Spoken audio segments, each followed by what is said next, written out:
नमस्कार and welcome to national affairs. আমি উৎপল আজকে তোমাদের সামনে খুবই ইম্পর্টেন্ট একটা টপিক নিয়ে আলোচনা করব। তবে টপিকটাতে যাওয়ার আগে তোমাদের কাছে জিজ্ঞেস করব একটা কোশ্চেনটা হলো according to the dictionary dot com which word is the word of the year. তো কমেন্ট সেকশনে তোমরা এর উত্তরটা করো। এর উত্তরটা আমি দিয়ে দেবো ভিডিওর শেষে। অপশনগুলো অবশ্যই ভালো করে লক্ষ্য করবে, ঠিক আছে? আগে একটা ভিডিও দেখো। সবথেকে ভারী কমিউনিকেশন স্যাটেলাইট ভারতের মাটি শ্রীহরিকোটা থেকে লঞ্চ করা হলো। স্বদেশি রকেট বাহুবলী থেকে এই রকেটকে উৎক্ষেপণ করা হয়েছে।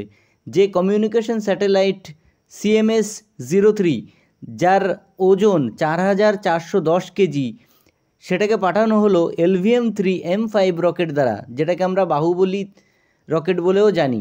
এই উৎক্ষেপণের মাধ্যমে ভারতের মহাকাশ অভিযান একটি ভিন্ন উচ্চতায় গেল।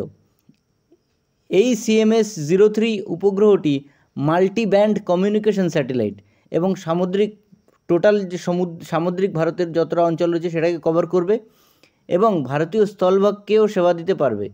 ইসরো জানিয়েছে যে এই উপগ্রহটিকে যেখানে চাওয়া হয়েছিল সেখানেই প্রতিস্থাপন করা হয়েছে, যেটাকে জিও সিনক্রোনাইজ ট্রান্সফার অরবিট বা GTO বলা হয়।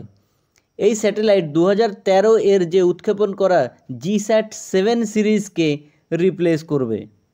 পৃথিবী থেকে প্রায় 180 কিলোমিটার ওপরে এই স্যাটেলাইটকে প্রতিস্থাপন করা হয়েছে।